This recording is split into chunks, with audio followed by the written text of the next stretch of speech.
자, 지금 이희수 교수님과 함께 중동 문제 이야기하고 있는데요. 그 2023년 10월 7일에 있었던 하마스의 기습, 이스라엘 기습으로부터 사실 이 모든 게 시작됐다고 봐도 과언이 아닌데, 그때 이스라엘 사람 1,200명 죽었고, 근데 그 이후로 이 이스라엘의 공격이 시작된 이후로 팔레스타인 주민 6만 명이 넘게 죽었다고 네, 한 6만 5천 그러더라고요. 명. 네.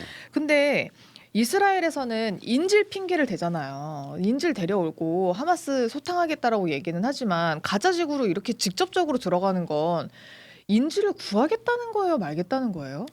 뭐 인지를 포기했다고 저는 봅니다. 그러니까요. 인지를 구할 생각이 있었으면 이미 평화 협상을 했겠죠. 그렇죠. 그러니까 평화 협상을 접었다는 것은 이제 지금도 그런 레토릭을 쓰기는 씁니다. 100% 인지를 풀어주면은 그 협상을 하겠다 하지만 협상하겠다는 게 어떤 전쟁을 종식하겠다는 의미는 아니고 네. 그래서 이제 하마스가 인질을 완전히 풀어주지 못하는 것도 인질만 풀어주고 하마스 괴멸은 계속할 걸 너무나 명확하기 때문에 그쵸. 이제 못 받아들이는 거란 말이죠. 그래서 인질 구출이라는 것은 어떤 인질 가족들을 위한 달래기 수준에 가까운 것 같고요. 실제로는 그 인질이 희생되더라도 어떤 확고한 이스라엘 안보를 지키겠다 하는 네타냐후의 어떤 개인적 정치적 이야기의 본질인 것 같습니다. 네.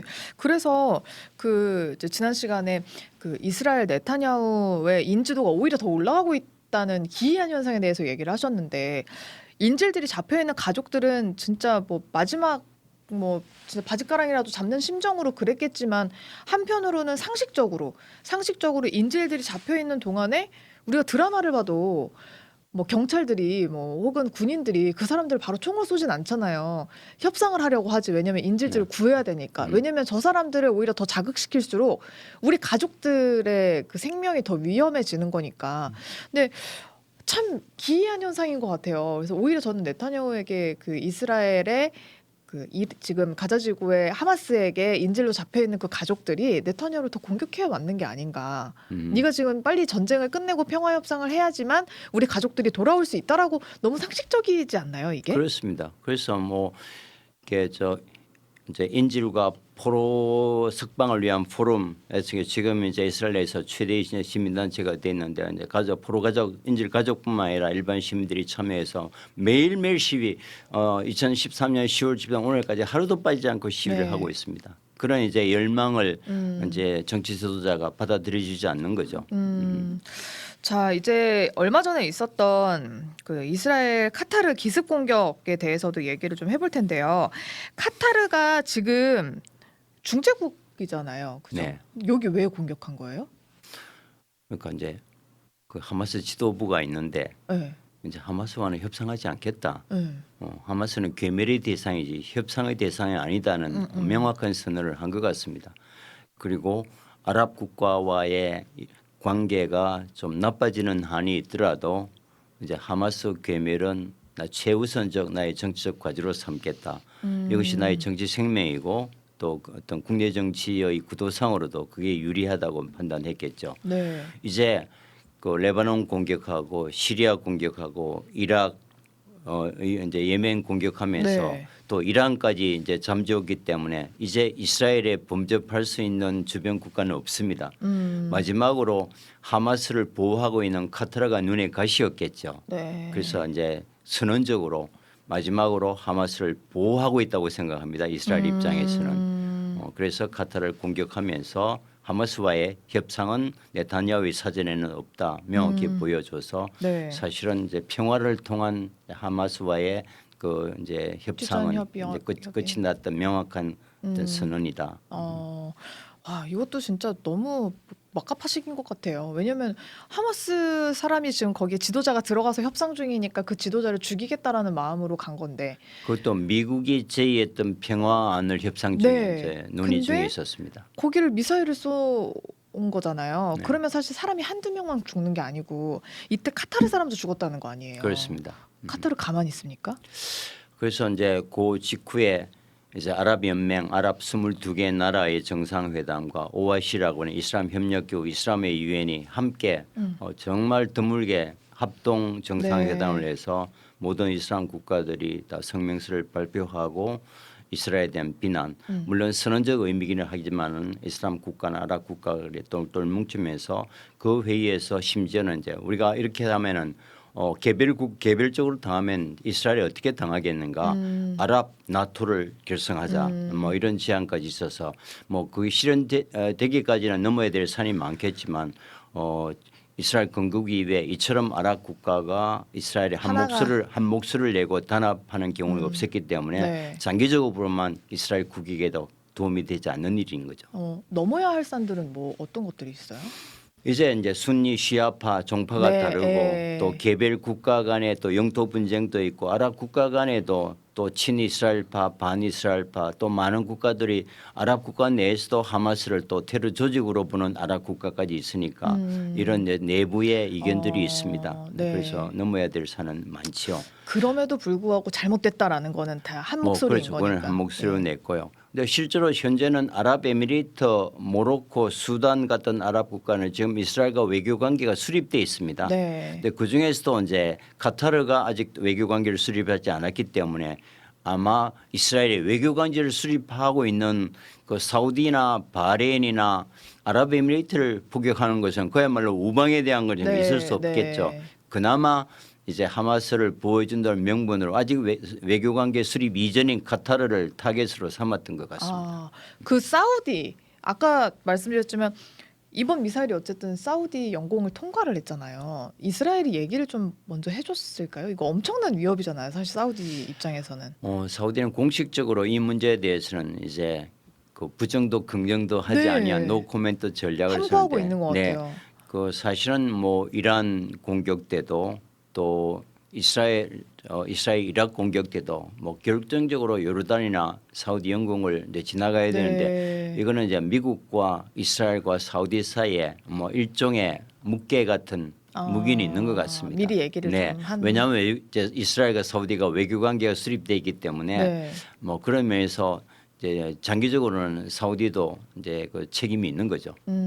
미국은요 이번에 미국한테 얘기 안 하고 바로 쏘진 않았을 것 같아서 안 그래도 뉴스를 찾아보니까 트럼프가 10분 전에 알았다라고 얘기를 하는 거예요. 원래는 다른 나라들은 약간 미국이 어머니 아버지 같이 하기 전에 약간 허락을 받고 하는 그런 형태를 띠는데 이스라엘은 거의 통보예요, 통보.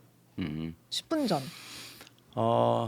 그래서 뭐 10분 전이라는 건 뭐 좀 이제 그건 이제 가자 지구 공격도 그랬고 제가 보기에는 이게 이제 미국과 이스라엘의 합작품이라고 봅니다. 이제 오랫동안 이제 중동 역사나 그걸 공부해 온 사람 입장에서 보면 왜냐하면은 쿠웨이트, 아랍에미리트, 카타르, 오만을 사고드는 그 걸프 국가에 다 미군이 주둔해 있고 네. 최첨단 기지가 그게 이제 이란 감시를 하고 있거든요. 네.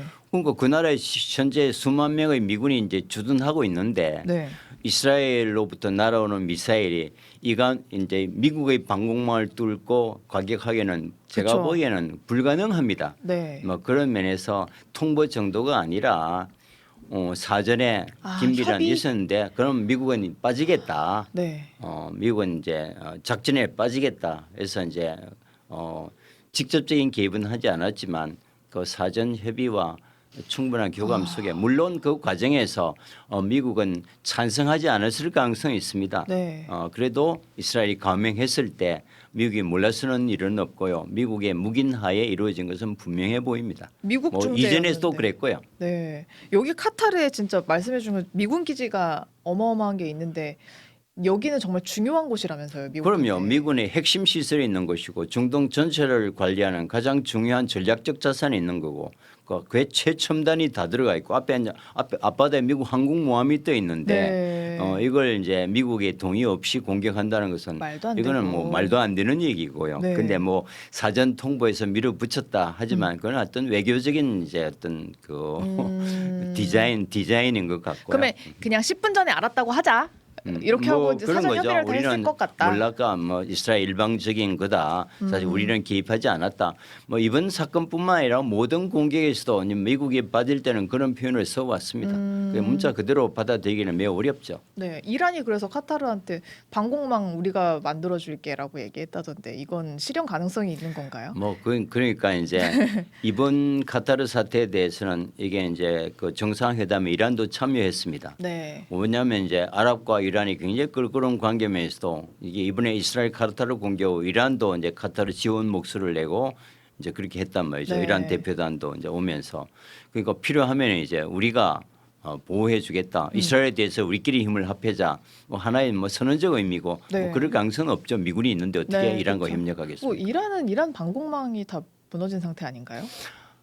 뭐 그렇죠. 네. 그래도 뭐 이렇게 이제 미사일 이게 방어 능력이나 미사일 기술은 뭐 세계 최고 수준이니까요. 그러면 지금 여태 이스라엘이 어지간한 나라는 다 공격을 했잖아요. 뭐 뭐 시리아, 레바논, 이란, 카타르 다 했는데 만약에 공격을 또 한다면은 사람들이 튀르키예라고 얘기를 하더라고요. 이제는 아마 바로 공격할 나라는 거의 없죠. 왜냐하면은 튀르키예는 이제 공격이 불가능한 나라고요. 일단 나토 맹방입니다. 그렇죠. 예. 나토는 협약에 하면 나토 국가가 공격을 받으면 다른 나토가 이제 자동적으로 기입하게 돼 우리나라가 있고 공격을 예, 받은 걸로 그렇습니다. 치고 그다음에 나토 최대의 공군 기지가 터키에 있습니다. 그건 나토 공군 기지가 거기에 있는데 본부가 그러니까 이제 공격한다는 것은 그 서방 세계에 대한 공격이고 다만 지금 시리아 문제를 두고 이스라엘과 터키가 가능성이 있다면 거기서 이제 국제적인 충돌의 가능성은 있습니다. 어떤 일이에요? 왜냐하면은 그건? 이스라엘이 계속 이제 시리아를 잠식하면서 네. 지금 이제 시리아 영내에 들어와 있고 이제 시리아와 이란도 이스라엘 점령지가 있거든요. 네. 그다음에 이제 시리아 정권이 이제 친미로 돌아서면서 이스라엘이 그 레버리지를 이제 활용해서 계속 진입하고 있습니다. 그리고 군사 시설 가동도 하고 영공 통과를 하라 그랬을 때 또 시리아는 터키와 적병하고 있기 때문에 이번 그 내전에서 터키가 굉장히 큰 역할을 했고 네. 터키가 지지했던 그룹이 지금 이제 집권을 했단 말이죠. 네. 거기서 이제 이스라엘이 그 집권 세력을 괴롭히면서 지금 터키와 엄청난 이익 충돌이 현재 생기고 있습니다. 네. 그러면서 시리아 내에서 또 시리아 내에 또 터키 군대가 들어와 있고요. 또 시리아 내에 이스라엘 군대가 들어와 있거든 일부. 네, 네. 그런 면에서 어떤 특별한 이제 상황에서 국제적인 충돌 가능성은 있지만 직접 터키나 사우디를 공격할 가능성은 이거는 이스라엘이 그 자체가 패망으로 가는 길이기 때문에 그거야말로 네. 자기 패망의 길이기 그렇습니다. 때문에 그건 좀 이집트는요? 이집트는 지금 1979년 저 외교 관계가 수립돼 있어서 네. 그래도 중동에서 가장 이집트를 앞장서서 지원한 나라가 이제 이스라엘 지원한 나라 이집트이기 때문에 네. 조금 이제 관계가 껄끄러워지기는 합니다만은 이집트는 1억 2천만이 되는 중동에서 제일 큰 나라입니다. 이스라엘 10배가 되는 나라인데 뭐 지금까지 1차, 2차, 3차, 4차 중동 전쟁이 다 이집트와 전쟁했거든요. 네. 그래서 이집트와 평화 협정을 맺었는데 그걸 다시 전쟁하겠다. 그런 이스라엘로서는 상상하기 어려운 시나리오 같습니다. 그 이스라엘 입장에서도 누울 자리 보고 발 뻗는 거네요. 계속 보면. 그래서 저들이 이제 이란만 해도 이제 가자 학살할 때 이제 국제사회가 레드라인을 넘었다고 했는데 또 이란을 공격하면서 두 번째 레드라인을 넘었다 해서 우리가 충격에 빠졌는데 이번에 또 카타르를 공격하면서 레드라인을 넘으니까 레드라인 1, 2, 3를 넘어서 뭐 그런 면에서 보면 무슨 짓을 할 수 뭐 있겠다라고 생각하지만 아마 저처럼 이제 좀 안온한 인문학자 입장에서 보면 더 이상 이렇게 레드라인을 넘을 것이 있겠나 싶기도 합니다. 사실 우리가 한창 얘기할 때 우크라이나랑 러시아 뭐 전쟁에 있어서 만약에 푸틴만 제거되면 이 전쟁이 끝날 것이냐 하면 사람들이 그건 아닐 것 같은데라고 얘기를 하는데 이스라엘은 네타냐후만 어떻게 잘 해결이 되면 이 전쟁이 끝날 수 있지 않을까라고 하면은 그건 좀 가능성 있어 보여라고 다들 얘기를 하더라고요. 그러면 사실은 어렵지만 가장 쉬운 방법이 있는 거 아닐까요? 뭐 그렇죠. 뭐 한 정치 지도자의 어떤 개인적 야욕 또 어떤 자기 사법 리스크 뭐 이런 것 때문에 지금 28년째 정치 일선에서 이제 국가를 좀 이제 긍정적인 것보다 부정적으로 근데 뭐 네타냐후가 정치 일선에서 물러난다 하더라도 이제 현재 상태에서는 이제 극우가 또 다른 극우가 등장할 가능성이 많고 이스라엘 역사를 보면 다만 이제 이 2년 동안 이스라엘 시민도 지쳤기 때문에 네. 지금 이스라엘 1인당 GDP가 5만 달러가 넘습니다. 네. 세상에서 가장 잘 사는 나라인데 그 나라 사람들이 언제 오늘 저녁에 로켓이 어디서 날아올지 못한 불안함에 살고 싶은 이스라엘 백성들이 어디 있겠습니까? 네. 제발 이제 평화롭게 살자는 것이 압도적 절대 다수이란 말이죠. 그런 면에서 네타냐후가 어떤 형태든지 좀 이게 정권에서 물러난다면 이스라엘 내부에서는 함께 사는 온건한 이제 중도 세력들이 정권을 이제 가질 가능성이 크고 네. 그러면 훨씬 이스라엘 미래나 이웃 국가와의 관계도 좋아지겠죠. 근데 현재로서는 뭐 네타냐후 살아 있는 한 별로 희망이 안 보입니다. 네. 그래서 그냥 혹자들은 네타냐후 그냥 죄를 다 사해주고 그냥 끝내면 안 되냐 이 얘기도 하는데 그것도 쉽진 않은 뭐 거죠. 쉽지 않겠죠. 그건 네. 우리가 외단하기도 어렵고요. 네. 그러면 어쨌든 그 1년 후엔가 선거가 하나 있다면서요, 네, 이스라엘에. 있습니다. 그건 어떻게 네. 될 것 같으세요? 결국 또 네타냐후가 지금 현재로서는 또 전쟁이 지속된다면 네. 전쟁 중에는 사실은 그거가- 장수를 바꾸기도 쉽지 그쵸. 않지 않습니까? 네. 뭐 그 가장 노회한 정치인이기 때문에 그걸 표 계산을 철저히 하면서 그때 자기가 집권 가능한 온갖 시나리오를 갖고 하겠죠.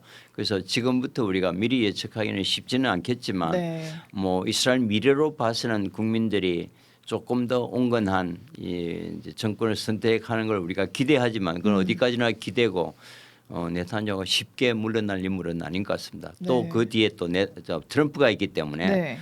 트럼프와 지금 네타냐후가 그 로맨스 그 이제 관계이기 때문에 그래서 뭐 트럼프 정권 5년 내에서는 네타냐후도 그런 면에서 자기 정치 영향력을 계속 행사할 수 있을 걸로 봅니다. 근데 그 트럼프가 돈 드는 거 되게 싫어하잖아요. 근데 어쨌든 전쟁을 하면 돈이 너무 많이 나가니까 음. 그래서 좀 반대하지 않을까라는 생각을 했는데 이제 그걸 넘어서는 브로맨스인 거죠. 그렇습니다. 그 단계는 넘었었고요. 저 이번 이제 유엔 총회를 계기로 해서 뭐 내일 모레 있게 될 이스라엘 이제 네타냐후와 트럼프 이제 정상회담에 우리가 이제 초미의 관심을 가지고 있는데 가장 이슈는 이제 가자 문제를 어떻게 마무리하고 전쟁 종식할 건가 네. 또 저 민간인 희생을 이제 그만 어떻게 막을 건가인데 결국 이스라엘이 가자 점령을 하겠다는 데 대해서는 미국 트럼프와 같은 생각인데 구체적으로 어떤 점령 시나리오에 대한 어떤 세부 시행 처치가 논의될 것 같습니다. 이스라엘이 영원히 점령하면 국제법 위반이고 네. 주변 아랍 국가와의 외교 관계가 다 어그러지니까 일단 어느 정도까지 어떤 방식으로 점령했다가 이걸 이제 정권을 이제 민간인에게 이양해 주는다. 어떤 민간인에게 이양해 줄 것이며 그다음에 가자를 통치하기 위해서 이스라엘 군인이 직접 안보를 책임질 건가 아니면 유엔 그 안보 평화 유증에 맡길 건가 또 아랍 군대로 하여금 맡길 건가 이런 시행 세칙이 아마 이번 정상회담에서 논의될 것 같고요. 네. 그러나 이제 이스라엘이 가자 지구를 점령하겠다는 것은 분명하고 그에 이어서 바로 팔레스타인 국가가 들어서야 될 서안까지도 지금 점령하겠다고 하는데 이거는 극우 재무장관이 계속 그 표현을 합니다만은 서안까지 점령하기는 이제 두 국가 투 스테이트 솔루션을 폐기하는 거니까 이미 폐기를 선언했습니다만 뭐 그것까지는 너무나 국제사회의 반발이 크기 때문에 네. 결정까지는 쉽지 않아 보입니다만 가자지구 점령은 이제 되돌릴 수 없을 것 같습니다. 네. 자, 그리고 저는 마지막으로 이 얘기를 꼭 해보고 싶었는데, 우리나라에도요, 이스라엘을 응원하는 사람들이 저는 절반은 되는 것 같다는 생각이 들거든요. 근데 왜 그런고 하면 우리가 사실 하마스에게 엄청 뭐 당하거나 이런 건 없지만 하마스에 대한 악감정이 진짜 심한 것 같아요. 그래서 교수님이 한번 그 하마스란 무엇인가 좀 풀어주시면 좋을 것 같아요. 뭐 하마스 나쁜 조직입니다. 네. 2013년 10월 7일 이스라엘 본토를 공격해서 1,200명의 무관 민간인을 죽이고 네. 또 아이들을 포함해서 200여 명의 인질을 가진 용납할 수 있는 반인륜적 테러 행위를 했죠. 네. 거기에 대해서는 우리가 조금 더 흔들려서는 안 됩니다. 네. 그러나 하마스는 2006년 자유로운 선거에서 주민이 선택한 자치정부입니다.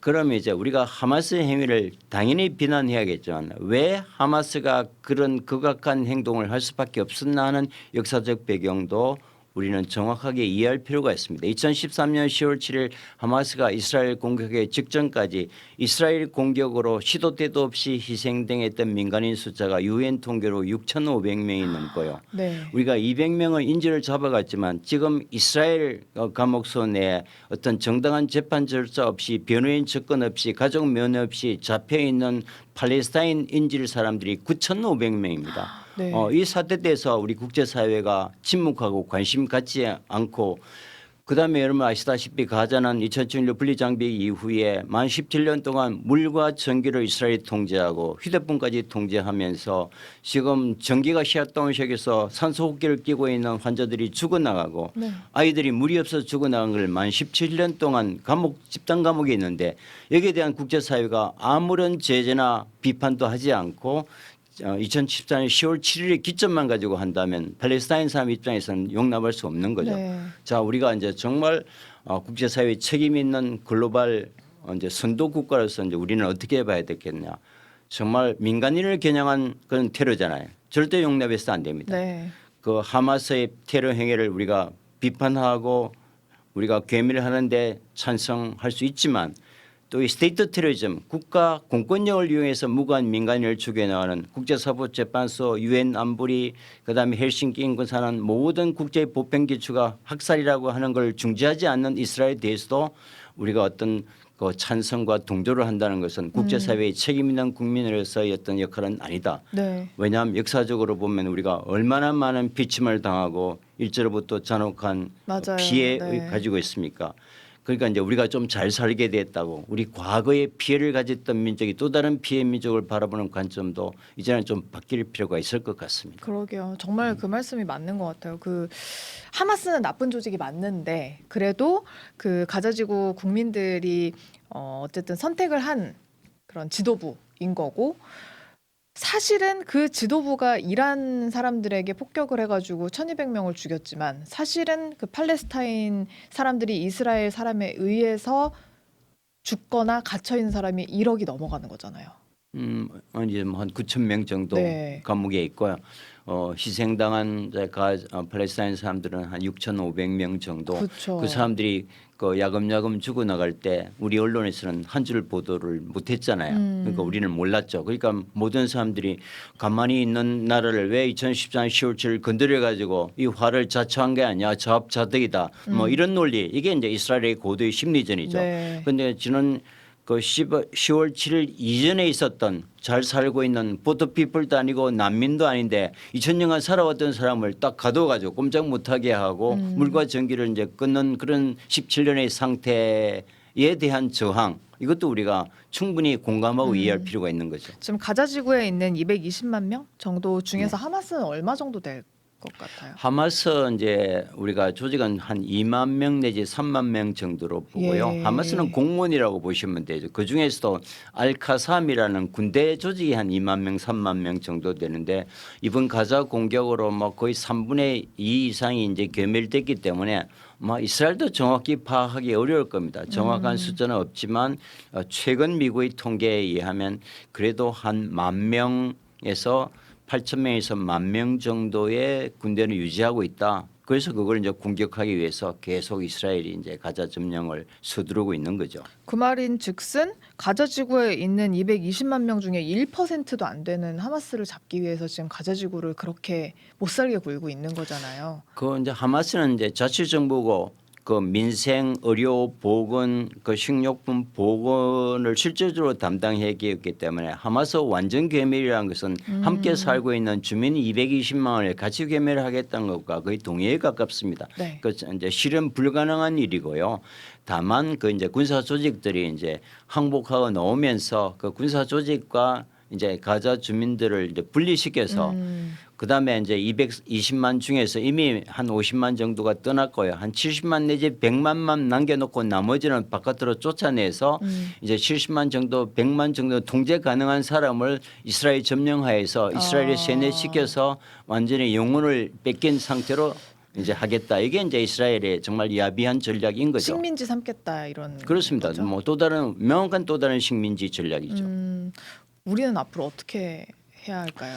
교수님? 뭐 우리가 이제 국제사회 책임 있는 일원으로 하마스의 행위에서는 당연히 비판하지만 우리 정부 아직까지 하마스를 테러 조직으로 규정하고 있지는 않습니다. 네. 그다음에 팔레스타인 자치정부 수도에 그 대표부가 파견돼 있고 외교관이 지금 활동하고 있는 외교 관계를 이제 유지하고 있기 때문에 저는 이런 아쉬움이 있습니다. 우리가 한미 동맹이 강하잖아요. 네.